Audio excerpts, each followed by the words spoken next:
En este video se va a hablar del aparato digestivo, parte 2, el cual va a conformar al tubo digestivo, al esófago, al estómago, al intestino delgado y grueso. Bueno, ahora vamos a hablar acerca de los fundamentos del tubo digestivo. La porción del tubo digestivo comienza desde el extremo proximal del esófago hasta el extremo distal del conducto anal. Este llega a sufrir modificaciones con respecto al diámetro que posee. El tubo digestivo está compuesto por una capa interna llamada túnica mucosa, la cual está compuesta en todas las secciones del tracto digestivo por una lámina epitelial, la cual es una cubierta interna. También encontramos a la túnica submucosa, la cual consta de una capa de tejido conectivo que se localiza debajo de la túnica mucosa. La podemos encontrar en todo el tubo digestivo, a excepción de algunas partes de la boca y las fauces. La submucosa es comúnmente laxa y sirve de unión entre la mucosa y la capa subyacente. Luego está la túnica muscular, la cual es una capa gruesa conformada por músculo liso. También es denominada como lámina muscular de la mucosa, la cual forma una capa profunda en la mucosa. Esta va a rodear a la submucosa en la mayor parte del tubo digestivo, en la porción que corresponde desde el esófago hasta el ano. Por último está la túnica adventicia. Esta es una capa externa de tejido conectivo, la cual tiene la función de unir a la faringe, al esófago y al recto con el medio circundante. Por otro lado, el estómago y el intestino están recubiertos en su totalidad por el peritoneo, el cual es una capa serosa, y esta está compuesta por un epitelio tipo plano simple y posee tejido conectivo subyacente o capa subserosa. Esta es una representación general del tubo digestivo, donde podemos ver que todas las partes que lo componen van a poseer las mismas 4 túnicas. En este aumento hacia la porción del estómago, podemos apreciar la mucosa, la cual va a estar conformada por el epitelio, por lámina propia y por la muscular de la mucosa. Esta de aquí es la mucosa, este es el epitelio, esta de aquí es la lámina propia y esta es la muscular de la mucosa. Posteriormente encontramos a la submucosa, la cual es esta porción de aquí. Todo esto. Después de la submucosa está la muscular externa, que son 2 porciones de músculo liso. Esta de aquí es la primera porción de músculo liso de la muscular externa y esta de aquí es la segunda porción. Y ya por último encontramos a la túnica serosa o a la túnica adventicia. Es esta de aquí. En este caso, como podemos ver, todas las partes del tubo digestivo, el esófago, el estómago, el intestino delgado y el intestino grueso van a poseer estas 4 túnicas. En este caso, la única cosa que va a variar es que en la parte del intestino delgado se logran apreciar las vellosidades. Y en el intestino grueso vamos a encontrar nódulos linfáticos, que son estos de aquí, y esta parte en la muscular externa, que se ve un poco más ancha, es la tenia del colon.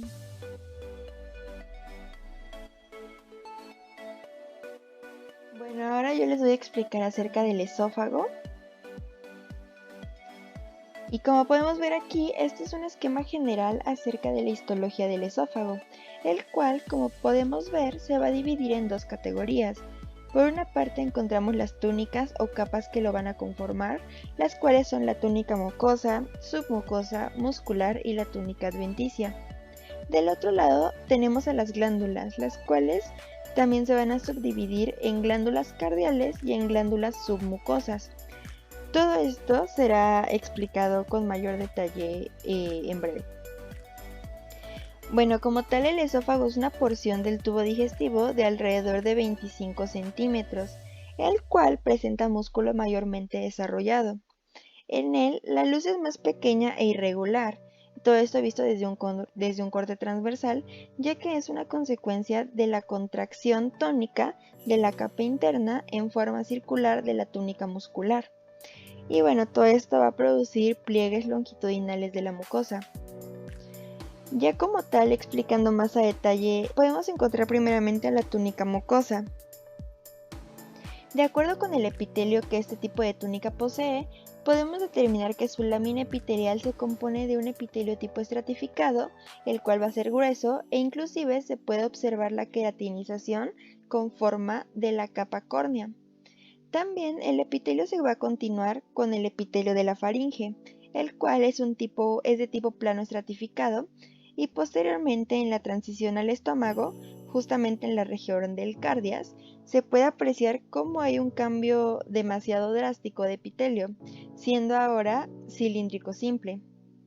Por otro lado, la lámina propia está compuesta por tejido conectivo laxo, que llega a contener folículos linfáticos, los cuales suelen encontrarse alrededor de los conductos excretores glandulares. Con respecto a la lámina muscular de la mucosa, en el esófago, esta también va a ser gruesa y está compuesta únicamente por fibras musculares longitudinales. Como lo podemos ver en esta imagen, la mucosa va a incluir, como ya lo dije, epitelio, lámina propia y muscular de la mucosa. Toda esta parte, como lo podemos ver, es la mucosa. Todo esto. Bueno, pasando con la siguiente túnica, la túnica submucosa se compone de tejido conectivo, el cual es poco denso, el cual también permite que la luz aumente su tamaño, y los pliegues longitudinales van a desaparecer conforme a la deglución del alimento, ya que este se va a agrandar y con él también se va a hacer más grande el diámetro de la luz. Toda esta parte equivale a la submucosa. Desde aquí, todo esto y esta parte también. Todo esto corresponde a la submucosa. Y bueno, la siguiente túnica es la túnica muscular. Esta túnica está compuesta por músculo esquelético estriado, por fibras musculares lisas y por músculo liso. En la cuarta parte superior del esófago se va a localizar el músculo esquelético estriado. En la siguiente porción se encuentran las fibras musculares lisas y por último, en la mitad inferior se localizan exclusivamente el músculo liso. Entre las capas musculares se pueden observar células ganglionares autónomas que pertenecen al plexo de Auerbach. Como podemos ver, estas dos porciones de músculo van a ser las que formen parte como tal de la túnica mucosa. Esta de aquí, como podemos ver, es un músculo liso de tipo circular y este de aquí es músculo liso longitudinal. Y bueno, por último tenemos a la túnica adventicia. Esta túnica está formada por tejido conectivo laxo, el cual va a fijar el esófago a las estructuras circundantes. La última porción del esófago se va a ubicar en el abdomen, tiene una recubierta serosa a la cual se le va a denominar como peritoneo. Todo esto es la túnica adventicia o también denominada como túnica serosa. Asimismo, también podemos encontrar dos tipos de glándulas en el esófago, las cuales se ubican en la mucosa y en la submucosa. Las primeras glándulas son las glándulas cardiales. Estas glándulas se ubican en la lámina propia de la mucosa y aparecen únicamente dentro de una zona limitada en la parte superior e inferior del esófago. Son glándulas tubulares mucosas que cuentan con un alto número de ramificaciones. Las segundas glándulas son las glándulas submucosas. Se encuentra una gran cantidad de este tipo de glándulas en la zona media superior del esófago. Se componen principalmente de adenómeros mucosos ramificados, tubuloacinosos, y sus conductos excretores son de tamaño más reducido, son de menor tamaño. Poseen un tipo de epitelio cúbico y también pueden ser cilíndrico, y este va a ser reemplazado por un epitelio plano estratificado durante el curso de la mucosa. Y bueno, esta es una muestra de esófago en un corte longitudinal, el cual va a estar teñido con hematoxilina y eosina y va a estar observado bajo un aumento de 65X. En él podemos observar primeramente el epitelio de revestimiento, el cual es de tipo plano estratificado. Esto debido a que tiene más de una capa celular y estas células van a tener una forma aplanada con un núcleo oval. Como lo podemos ver aquí, esta parte está teñida con un color morado más intenso. Por otra parte, también podemos ver que en esta zona el epitelio va a formar evaginaciones. Estos de aquí son las evaginaciones. La siguiente parte corresponde a la lámina propia, la cual es un tejido, como ya lo dije, conectivo de tipo laxo, que se puede visualizar que es altamente celular. Aquí podemos observar toda la lámina propia y como todas estas son células, por eso es que se le denomina laxo, porque predominan más las células. Después podemos analizar la parte de la muscular de la mucosa, la cual es una capa de músculo liso que se ubica en el límite entre la mucosa y la submucosa. Y de aquí se pueden observar también los núcleos correspondientes a las células musculares, las cuales en este tipo de corte tienen una apariencia esferoidal. Posteriormente podemos visualizar aquí dos vasos sanguíneos de tipo capilar. Este es uno y este de aquí es otro. Este también es una muestra de esófago, pero desde un corte transversal. Este también está bajo una tensión de hematoxilina vecina y bajo un aumento de X. Aquí primeramente vamos a analizar la túnica mucosa, la cual, como podemos ver aquí, incluye como primera parte la zona epitelial, la cual va a ser estratificada plana. Después tenemos la muscular de la mucosa, la cual, como ya se dijo, va a delimitar la mucosa de la submucosa. Y bueno, todo esto conforma a la túnica mucosa y como podemos ver, también se aprecia la lámina propia. Esta es la parte epitelial, esta de aquí es la lámina propia y esta es la muscular de la mucosa. Por otra parte, podemos encontrar después de la mucosa a la submucosa, la cual va a tener una composición de tejido conectivo denso, que va a poseer vasos sanguíneos y nervios. Toda esta parte de aquí equivale a la submucosa. Después de la submucosa está la muscular externa, la cual es una composición de dos capas de músculo liso, pero pueden haber zonas de músculo estriado. Toda esta parte es la túnica muscular externa. Y por último, encontramos a la capa más distal del esófago, la cual es la túnica adventicia. Esta también es considerada como un tejido conectivo de tipo denso. Esta parte de aquí, todo esto, equivale a la túnica adventicia. Y bueno, en este tipo de corte sí es perceptible la luz del esófago, la cual, como ya lo había dicho, va a ser irregular debido a la contracción tónica que posee la capa circular interna, que por ende va a generar pliegues longitudinales en la membrana mucosa. Toda esta parte de aquí equivale a la luz del esófago y estos de aquí son los pliegues que se van a formar por medio de la contracción tónica.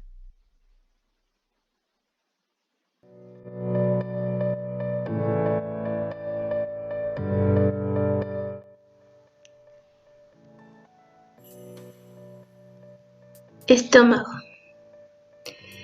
Histológicamente el estómago se divide en tres regiones, las cuales son conocidas como la región del cardias, que es la parte más cercana al esófago.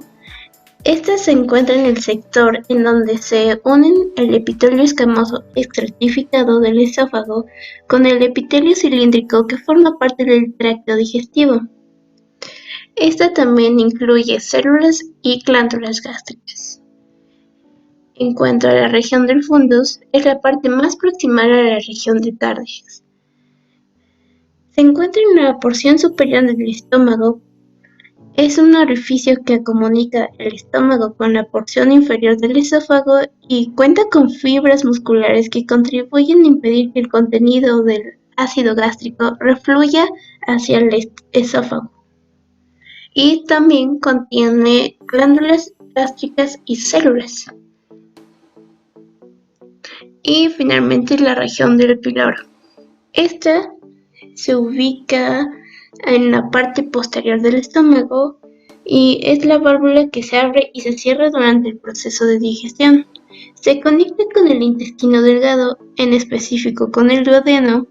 El píloro permite el paso a los alimentos digeridos parcialmente y a otras sustancias directo al intestino delgado. También incluye células y glándulas gástricas. Dichas células y glándulas gástricas dan origen a la mucosa gástrica. Para tener de una manera más gráfica las regiones del estómago, podemos observar en esta imagen que de este lado se ubica la región del cardias, de este lado está la región del fundus y de este lado está la región del píloro. Como podemos ver, la cardias está muy cercana al área del esófago y la del píloro está más cercana al duodeno. Y ahora retomando el tema de las mucosas, la luz del estómago vacío es de aspecto estrellado debido a los múltiples pliegues de la mucosa. Sin embargo, al encontrarse lleno, los pliegues se tornan lisos. En este caso, la mucosa gástrica se compone por un epitelio cilíndrico simple, mucosecretor, el cual, al invaginarse hacia la lámina propia, forma unas depresiones llamadas fosas o fositas gástricas, las cuales tienen una diferente profundidad, siendo más profundas en la región pilórica. En cuanto a las células de recubrimiento de la superficie, tienen un aspecto cilíndrico con el núcleo en la parte basal y un citoplasma apical con abundantes glándulos secretorios ricos en mucino. Y en cuanto a las glándulas gástricas tienen un aspecto tubular simple y ramificadas. Se extienden desde la muscular de la mucosa hacia el fondo de las fositas gástricas, donde se observa una gran cantidad de células madre, cuya función es diferenciarse de cualquiera de las células que integran el epitelio gástrico. Otro tipo celular son las células mucosas del cuello. Son pequeñas y de aspecto similar al recubrimiento de superficie, con un citoplasma pálido por su contenido glandular de mucina. El moco secretado por las células es soluble y al mezclarse con el quimoácido disminuye su fricción con el epitelio de la comparación de las glándulas gástricas en las regiones del estómago. Las células principales o zimógenas son de aspecto cilíndrico con núcleo basal y un citoplasma basófilo en la región basal y un aspecto más pálido en la región apical. Poseen una gran cantidad de glándulos de secreción. En la microscopía electrónica se puede evidenciar un retículo endoplasmático abundante, un aparato de Golgi extenso y gránulos de secreción abundantes en el citoplasma del predominio apical. Las células parietales son de un gran tamaño y de aspecto ovoide. Poseen un núcleo esférico con citoplasma acidófilo, además de que se encuentran en menor cantidad que en las células principales. Gracias a la microscopía electrónica se pueden observar una gran cantidad de mitocondrias, además de invaginaciones de la membrana celular, los cuales son llamados canículos, y microvellosidades en una cantidad variable, debido al estado metabólico de la célula. Dentro de los canículos se encuentran abundantes proteínas, las cuales son causadas por las bombas de protones y canales de cloro, los cuales son la base de la producción del ácido clorhídrico hacia la luz del estómago. Esta producción es regulada por diversos mediadores químicos como la gastrina, urogastrona, histamina, entre otros. La lámina propia consiste en un tejido conectivo laxo muy celular, seguido por una musculatura de la mucosa, conformada por dos capas de músculo liso, circular interna y longitudinal externa, mostrando en algunas regiones una tercera capa muscular. Mucosa. La mucosa del estómago vacío presenta arrugas cuya superficie luminar, revestida por un epitelio cilíndrico simple, presenta faveolas, cuya base está perforada por varias glándulas gástricas de lámina propia. Todas las glándulas gástricas Están compuestas por células oxínticas, células mucosas del cuello estomacal, células de revestimiento de la superficie y células del sistema neuroendocrino difuso. Las células mucosas del cuello estomacal fabrican un moco soluble que se convierte en una parte del quimo y al lubricar facilita sus movimientos dentro del lumen del estómago. Las células del revestimiento de la superficie producen un moco visible que se adhiere al revestimiento del estómago y lo protege de la autodigestión. Submucosa. La submucosa.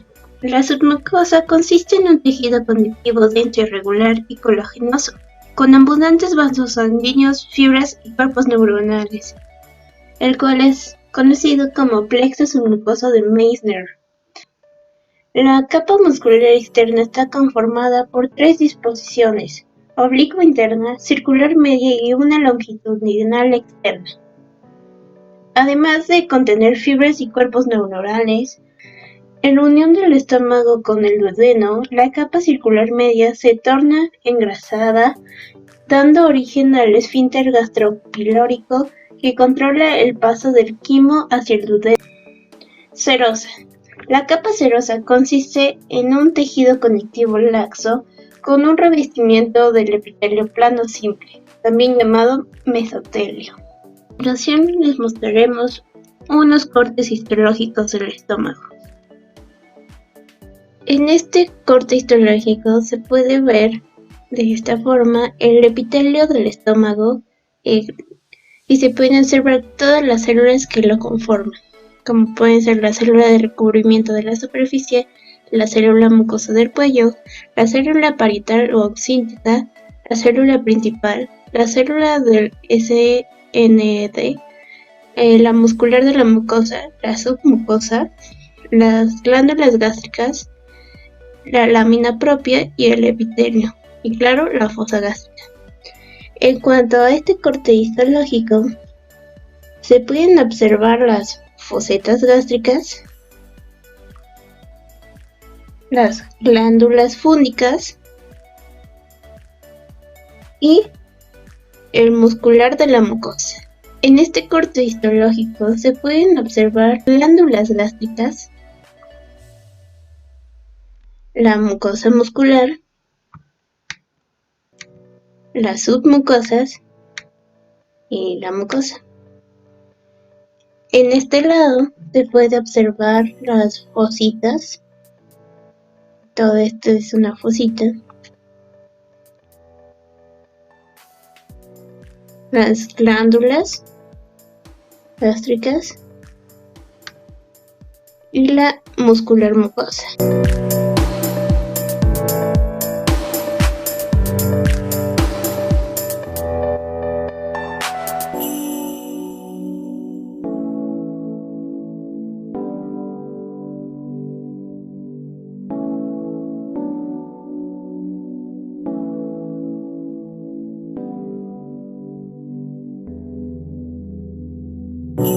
Bueno, el intestino delgado es el componente más largo del tubo digestivo y se divide en 3 porciones, que son el duodeno, que es la porción más corta y ancha del intestino delgado y comunica directamente con el píloro del estómago; el yeyuno, que comienza en el ángulo duodeno-yeyunal y constituye las 2/5 partes proximales del intestino delgado; y el ilion, que constituye las 3/5 partes distales del intestino delgado y termina en la válvula ileocecal. Esta es una muestra de duodeno teñida con colorante de hematoxilina y eosina en un aumento de 20x, en la que podemos observar principalmente los pliegues de Kerr-Kring, que también son denominados pliegues circulares y recubren la capa submucosa del intestino. Tenemos las 4 capas principales características del tubo digestivo, que son la capa mucosa, la capa submucosa, la capa muscular y la capa serosa. Y aquí tenemos que podemos diferenciar la capa muscular longitudinal de la capa circular, y bueno, profundizaremos en esta capa más adelante. Esta imagen es una fotografía en la que podemos observar la superficie mucosa del intestino delgado, y bueno, aquí se pueden observar los pliegues de Kerr-Kring que como podemos ver tienen una longitud de casi todo el diámetro del intestino delgado. Las flechas indican el inicio o el final de un pliegue de Kerckring y podemos observar una superficie aterciopelada que se debe a las vellosidades que recubren la capa mucosa del intestino delgado. Y bueno, también profundizaremos en los componentes y las funciones de las vellosidades más adelante.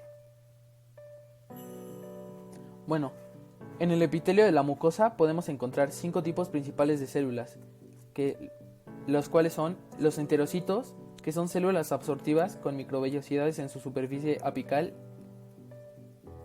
las células caliciformes, que son glándulas unicelulares secretoras de mucina, que podemos encontrar entre los enterocitos del epitelio de la mucosa; las células de Paneth, que cumplen con la función de mantener la inmunidad de la mucosa mediante la secreción de sustancias antimicrobianas; las células enteroendocrinas, que se encargan de producir hormonas tanto endocrinas como paracrinas, como por ejemplo la colecistoquinina, la secretina y la motilina; y las células M, que son células que recubren las placas de Peyer y se encargan de transportar organismos y macromoléculas desde la luz intestinal hasta las placas de Peyer, que bueno, también veremos más adelante qué son las placas de Peyer. En esta imagen en específico, que es de la capa mucosa del duodeno teñida con hematoxilina y eosina en un aumento de 240x, podemos observar con mayor detalle las células absortivas que forman el epitelio de las vellosidades, las células caliciformes que se encuentran entre el epitelio de las vellosidades y que en esta imagen podemos ver representados con las letras GC, la lámina propia en el interior y debajo de las vellosidades, que podemos observar representado con las letras LP. Podemos observar las criptas de Lieberkühn, que son representadas con las letras IgL y que también profundizaremos más adelante en su composición. Podemos observar la capa muscular de la mucosa que separa a las criptas de Lieberkühn de las glándulas de Brunner, que también profundizaremos más adelante. Y bueno, las glándulas de Brunner en este caso están representadas por las letras BGL en esta imagen. Bueno, en esta imagen tenemos una vellosidad y tenemos varias vellosidades y glándulas intestinales o criptas de Lieberkühn, y podemos observar que en su interior cuenta con un capilar linfático central de fondo ciego, el cual se denomina vaso quilífero central. Podemos observar que también cuenta en su interior con una vena y una arteria, que el epitelio que conforma la vellosidad es continuo con el epitelio de las glándulas intestinales. Aquí podemos ver cómo continúa desde la glándula y sube hasta la vellosidad. Y bueno, en la siguiente imagen podemos observar una vellosidad intestinal en un aumento de 160x, en la cual podemos observar de nuevo el interior de la vellosidad. Se puede observar el espacio en el que se encuentra el vaso quilífero central de blanco y está señalado, y podemos observar los enterocitos y las células caliciformes de la vellosidad y las células de músculo liso que se extienden desde la muscular de la mucosa y se encargan de darle movilidad a la vellosidad. Bueno, esta es una fotografía de las glándulas intestinales o criptas de Lieberkühn teñida con colorante de hematoxilina y eosina en un aumento de 240x, en la que podemos observar una glándula en corte longitudinal en la cual, de color morado oscuro y señalado con flechas, podemos observar linfocitos, y en el corte transversal de la glándula podemos observar las células de Paneth, que gracias a su citoplasma basófilo reacciona de manera intensa con la eosina y es lo que le da ese color rosa más intenso. Bueno, en esta imagen teñida con hematoxilina y eosina en un aumento de 40x, podemos reconocer las placas de Peyer localizadas en la mucosa, las cuales son aglomeraciones de nódulos linfáticos y que se encuentran recubiertas por el epitelio intestinal, que como vimos anteriormente contienen principalmente enterocitos, células caliciformes y células M. Bueno, este es un diagrama de un enterocito en el cual se pueden comparar las fases de absorción entre los enterocitos, que como se mencionó anteriormente, en su región apical cuentan con microvellosidades que amplifican su superficie absortiva. Bueno, en la primera imagen es posible observar los orgánulos del enterocito antes de la absorción, mientras que en la segunda imagen podemos observar la distribución de los lípidos durante la absorción de grasas, los cuales están representados de color amarillo. Y bueno, estos lípidos van a ser expulsados de la célula por vesículas. Fuera de las células les vamos a llamar kilomicrones, y estos se van a dirigir a los vasos linfáticos y vasos sanguíneos para ser transportados al resto del organismo. Esta muestra está teñida con colorante de hematoxilina y eosina en un aumento de 20x, y es posible observar a mayor detalle la capa submucosa del intestino delgado, en la cual podemos observar las glándulas de Brunner que mencioné anteriormente.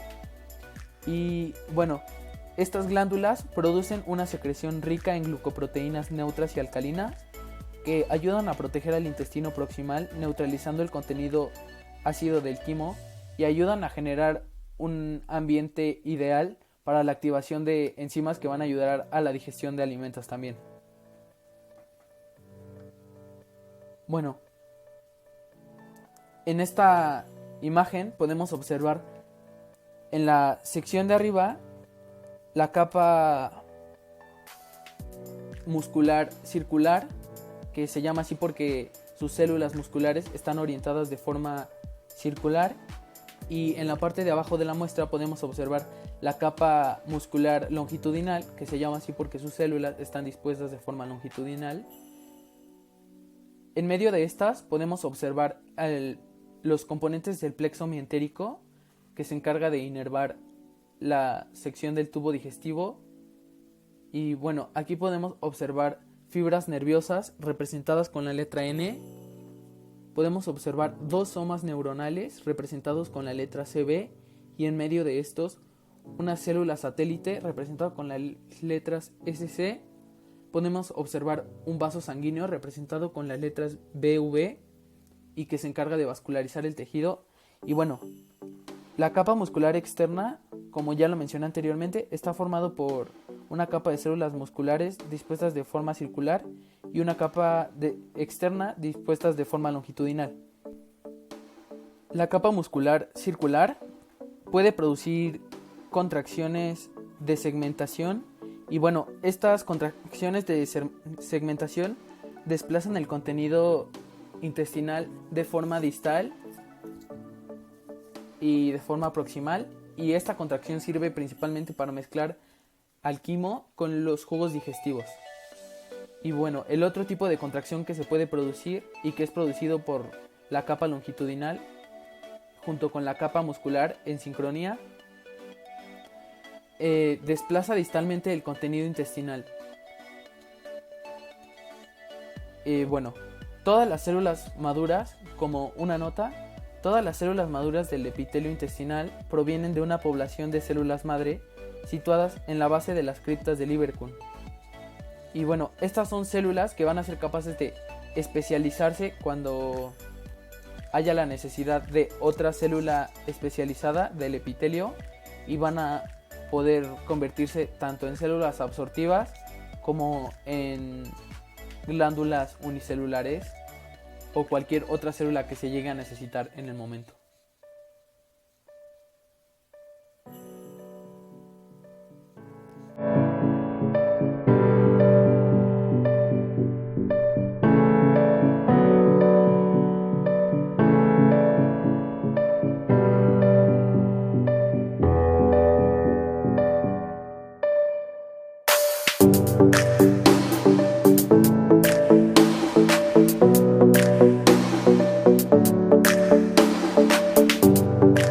vamos a proceder a hablar del intestino grueso. El intestino grueso está compuesto principalmente por ciego, apéndice vermiforme, colon, recto y conducto anal. El colon se subdivide también en colon ascendente, colon transversal, colon descendente y colon sigmoide. Y bueno, en el intestino grueso se pueden observar las 4 capas características del tubo digestivo, pero en este también se pueden observar características distintivas o más desarrolladas que en el resto del tubo digestivo, como por ejemplo es el caso de las tenias del colon, las cuales son 3 bandas equidistantes formadas por la capa muscular longitudinal externa. Y bueno, estas se pueden observar principalmente en el ciego y en el colon, y son estas marcadas en la imagen con las letras TC, que se alcanzan a ver de un color más morado. También tenemos las austras colónicas, que son saculaciones visibles entre las tenias del colon, que están señaladas con la letra HC, y se puede observar la sección de una austra colónica. Y las apéndices omentales, que están señaladas con las letras OA, y que son proyecciones adiposas de la capa serosa, y solo se pueden observar en la capa externa del colon. Bueno, a diferencia de la capa mucosa del intestino delgado, la capa mucosa del intestino grueso no presenta pliegues circulares ni vellosidades, pero esta posee una abundante cantidad de criptas de Lieberkühn que se extienden desde la capa muscular de la mucosa hasta la luz intestinal. Las funciones principales del intestino grueso son la reabsorción de agua y electrolitos, al igual que la eliminación de alimentos no digeridos y desechos. La eliminación de los materiales de desechos sólidos o semisólidos es facilitada por el moco secretado por las células caliciformes que podemos encontrar en el epitelio de las criptas de Lieberkühn. Bueno, en esta muestra teñida con hematoxilina y eosina en un aumento de 140x, podemos observar las glándulas tubulares que se extienden, como mencioné anteriormente, desde la capa muscular de la mucosa hasta la luz intestinal. Y bueno, aquí podemos observar las células caliciformes que se encuentran entre las células del epitelio glandular, y se pueden observar figuras mitóticas representadas con la letra M, que se observan de un color más oscuro y son células madre capaces de diferenciarse en células absortivas o células caliciformes, que son las que mencioné anteriormente, que también podemos encontrar en el intestino delgado. La lámina propia del intestino grueso muestra algunas características estructurales adicionales y mayor desarrollo a diferencia del resto de los componentes del tubo digestivo.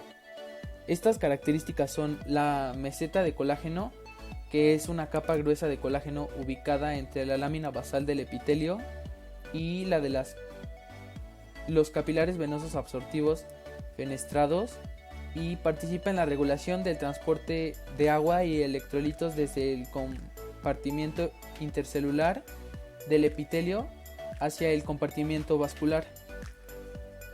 También tenemos las vainas fibroblásticas pericrípticas, que son poblaciones de fibroblastos en la zona de las criptas de Lieberkühn. Tenemos la GALT, que es una continuación de la sección del ilion, pero con un mayor desarrollo al que podemos observar en el ilion.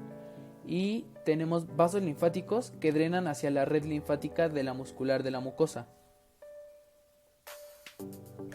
En el ciego y el colon, la capa exterior se condensa en las tenias del colon, en las cuales la capa longitudinal forma una lámina extremadamente delgada, que, como se puede observar ahí, es la línea de color más morado señalada con las letras TC, que significa tenias del colon. Y bueno, en el recto, el conducto anal y el apéndice veriforme, esta capa tiene un espesor grueso similar a la del intestino delgado, por lo que no es posible observar las tenias del colon.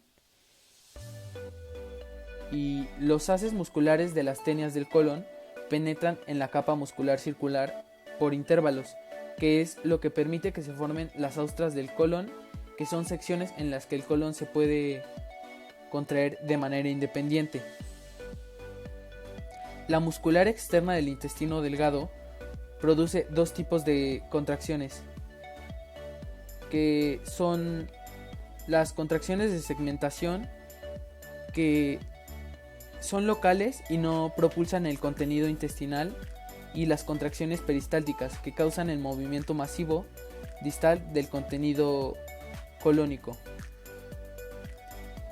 Bueno, la submucosa del intestino delgado, del intestino grueso, es similar a la del resto del tubo digestivo. Y en los sitios en los que el intestino grueso tiene contacto con otras estructuras, su capa externa es adventicia, mientras que en el resto del órgano la capa externa es una capa cerosa típica. Bueno, sobre el ciego del intestino grueso, tenemos que es una bolsa distal a la válvula ileocecal y se encuentra junto con el apéndice, que es una evaginación de esta bolsa que difiere del colon porque tiene una capa uniforme de músculo longitudinal en la muscular externa. Su rasgo más evidente es la cantidad de nódulos linfáticos presentes en la submucosa, que en esta imagen podemos observar como manchas de color morado claro rodeadas por una línea azul. El recto es la porción más distal del tubo digestivo y en su parte superior se caracteriza por la presencia de pliegues rectales transversos.